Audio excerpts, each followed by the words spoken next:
ఇక My Home cement పరిశ్రమ యాజమాన్యానికి కాంగ్రెస్ ప్రభుత్వం షాక్ ఇచ్చింది. గత 10 ఏళ్లుగా మేళ్ల చెరువు గ్రామ పంచాయతీ పరిధిలోని 150 ఎకరాల భూదాన్ భూములను ఆక్రమించి అక్రమ నిర్మాణాలు చేపడుతున్న ఆ భూదాన్ భూములను వెంటనే ఖాళీ చేయాలని రెవెన్యూ శాఖ ప్రిన్సిపల్ సెక్రటరీ ఆధ్వర్యంలో నడుస్తున్న భూదాన్ బోర్డు కార్యాలయం అక్రమార్కులకు నోటీసులు జారీ చేసింది.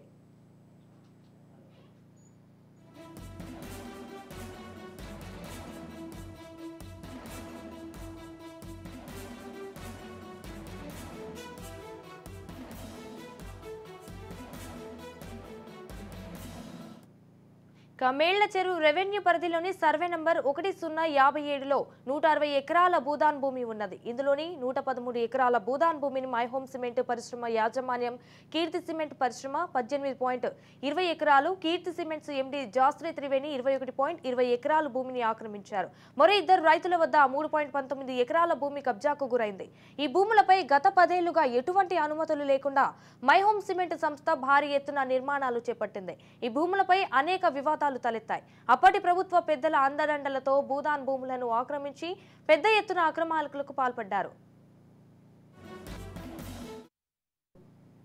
భూదాన్ భూముల కబ్జాల వెనుక గత ప్రభుత్వ పెద్దల హస్తం ఉందని పెద్ద ఎత్తున చర్చ జరుగుతోంది. ఈ నేపథ్యంలో కాంగ్రెస్ ప్రభుత్వం మేళ్ల చెరువు గ్రామ రెవెన్యూ పరిధి భూదాన్ భూముల ఆక్రమాలపై దృష్టి సారించింది. భూములను వెంటనే ఖాళీ చేయాలంటూ భూదాన్ గ్రామ దాన్ చట్టం సెక్షన్ 24A ద్వారా షోకాసు నోటీసులు జారీ చేసింది. ఈ మేరకు వివరణ ఇవ్వాల్సిందిగా ఈ నెల 16లోగా CCLA కార్యాలయంలో హాజరు కావాల్సిందిగా నోటీసులు జారీ చేశారు. ఇప్పటికే భూదాన్ భూముల ఆక్రమించిన ఆ మైహోమ్ యాజమాన్యం సహా నలుగురు భూ అక్రమదారులకు నోటీసులు అందజేసినట్లు మేళ్ల చెరువు తహసీల్దార్ తెలిపారు.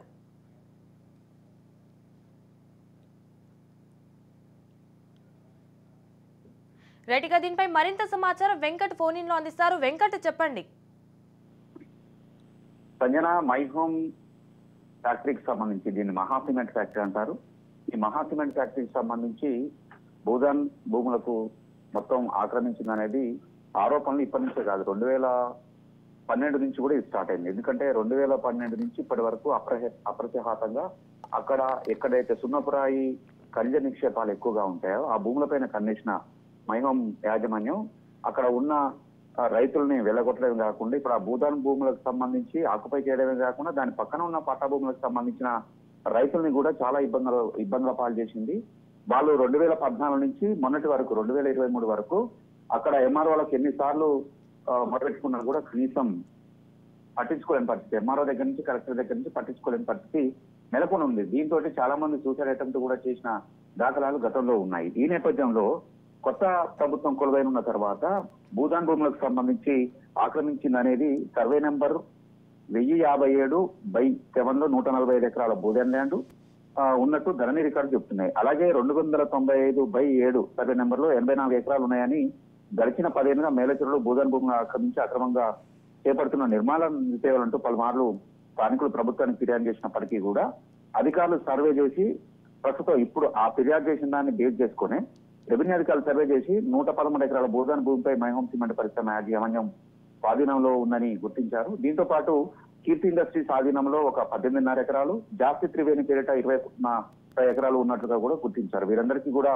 నోటీసులు జారీ చేయడం జరిగింది. మైహోమ్ యాజమాన్యంతో పాటు కీర్తి యాజమాన్యానికి, జాస్తి త్రివేణి యాజమాన్యానికి వాళ్ళు జారీ చేయడం జరిగింది. అదేవిధంగా వారాల రంగయ్య అనే అతను 18 గుంటలు, పెళ్లి శ్రీరాములు అనే ఆయన 3 ఎకరాల 1 గుంట, వీళ్ళకు కూడా నోటీసులు ఇచ్చారు. అంటే మైహోమ్ సిమెంట్ వీళ్ళిద్దరు వ్యక్తులతో పాటు కీర్తి ఇండస్ట్రీస్, అదేవిధంగా జాస్తి త్రివేణి అనే ఇండస్ట్రీకి సంబంధించి వీళ్ళంతా చేసిందంట. గతంలోనే రాజనూస్ కు సంబంధించి 3 సంవత్సరాల క్రితం రాజనూస్ సంబంధించి ఇదే భూదాన్ భూముల ఆక్రమణలపైన వరుస కథనాలు ఇచ్చిన నేపథ్యంలో అప్పుడున్న రాజనూస్ సిబ్బందిపై కూడా దాడులకు పాల్పడ్డారు, కేసులు కూడా పెట్టిన దాఖలాలు. అప్పుడు ఎంత కొట్లాడినప్పటికీ కూడా ప్రభుత్వం చిన్నకుట్టినట్టుగా కూడా వ్యవహరించాలి. ఎందుకంటే అధికారంలో బీఆర్ఎస్ ప్రభుత్వం అధికారంలో ఉన్నది. బీఆర్ఎస్ ప్రభుత్వానికి అనుగుణంగా మైహోమ్ రామేశ్వరరావు పనిచేస్తున్న నేపథ్యంలో మాత్రం ఎన్ని వరుస కథనాలు ఇచ్చినప్పటికీ కూడా వాళ్ళు కనీసం దానిపై దృష్టి సారించలేదు.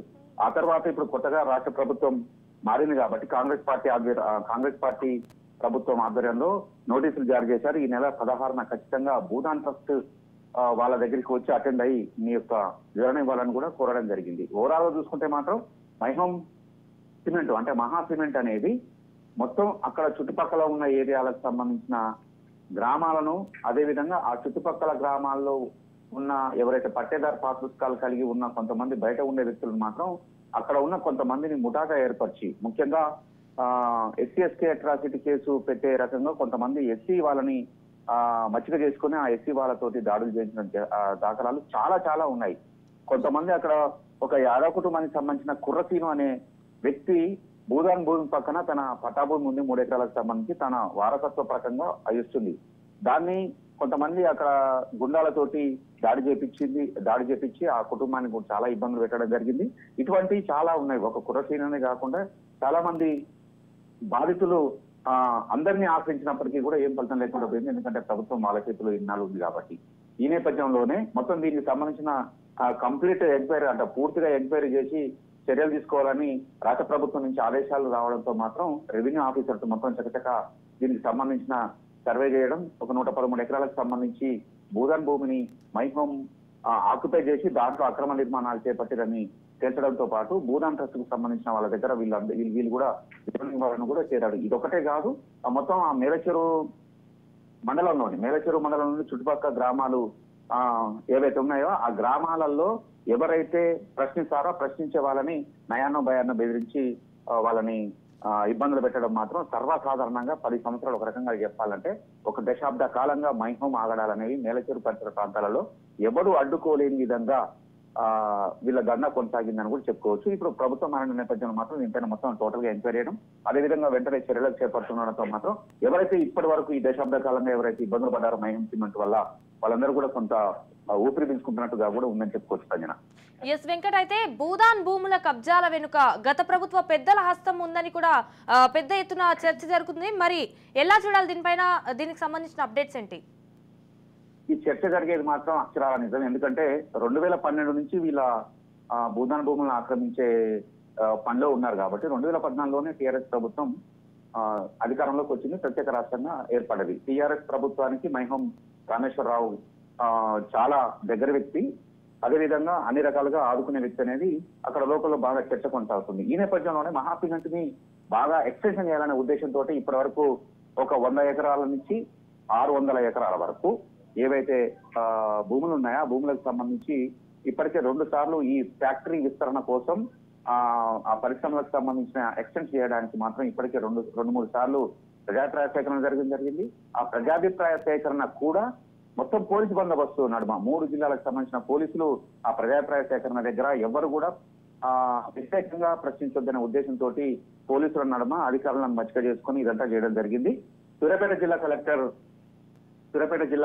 జిల్లా కలెక్టర్ సంబంధించిన పరిధిలోకి వస్తుంది కాబట్టి సూర్యాపేట జిల్లా కలెక్టర్ నుంచే పైనుంచి ప్రభుత్వ ప్రిన్సిపల్ సెక్రటరీ నుంచి ఆదేశాలు వచ్చాయని కూడా ఇప్పటికీ రాజకీయంలో బాగా చర్చ కొనసాగుతుంది. అక్కడ సంబంధించిన ప్రతిపక్ష పార్టీలు అప్పట్లో నెత్తినోరు మొత్తుకున్నప్పటికీ కూడా వాళ్ళపైన కేసులు పెట్టడం, బెదిరియడం, జైలు పాలు చేయడం ఇదంతా కూడా చేశారు. కాబట్టి బీఆర్ఎస్ ప్రభుత్వము మైహోం రామేశ్వరరావు 2 ఒకటే కాబట్టి ఈ 10 సంవత్సరాలు వాళ్ళ ఏవైతే భూ కబ్జాలకు సంబంధించిన ఉన్నాయో భూ కబ్జాలకు సంబంధించిన పర్వం అసలు మొత్తం ఎటువంటి అడ్డు లేకుండా కొనసాగింది. ఇక్కడ ఇంకో విషయం ఏంటంటే ఏదైతే వీళ్ళు మైనింగ్ సంబంధించిన మైనింగ్ సున్నపురాయి తీస్తే గనులు ఉన్నాయో సున్నపురాయి తీసే గనులను కనీసం చెక్ చేయడానికి మైనింగ్ ఆఫీసర్స్ వెళ్ళలేని పరిస్థితి.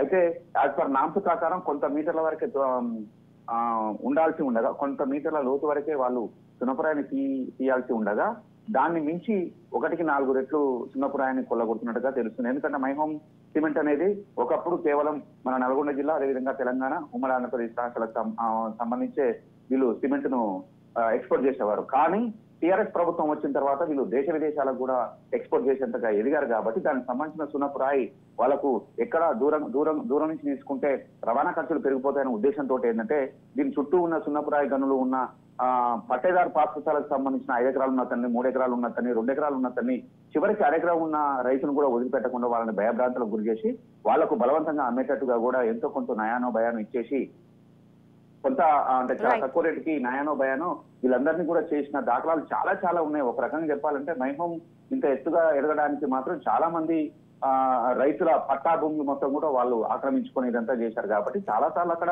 గొడవలు చేశారు, ఆందోళన చేశారు. కానీ ఈ దశాబ్ద కాలంగా ప్రభుత్వము వాళ్ళ వెంట ఉన్నది కాబట్టి కనీసం పోలీసులు అయితే అకారణంగా అమాయక రైతుల పైన ఎన్నోసార్లు కేసులు పెట్టి వేయించిన దాఖలాలు ఉన్నాయి అప్పుడు ఆ పీరియడ్ లో. ఇవన్నీ కూడా ఇప్పుడు కొత్తగా వచ్చిన ప్రభుత్వం వీటిపైన ఎంక్వైరీ చేస్తున్న నేపథ్యంలో మాత్రం వాళ్ళ చేత బాధపడ్డ వాళ్ళు మాత్రం చాలా కొంత సంతోషం వ్యక్తం చేస్తున్నారని కూడా చెప్పవచ్చు. Right, thank you for the updates Venkat.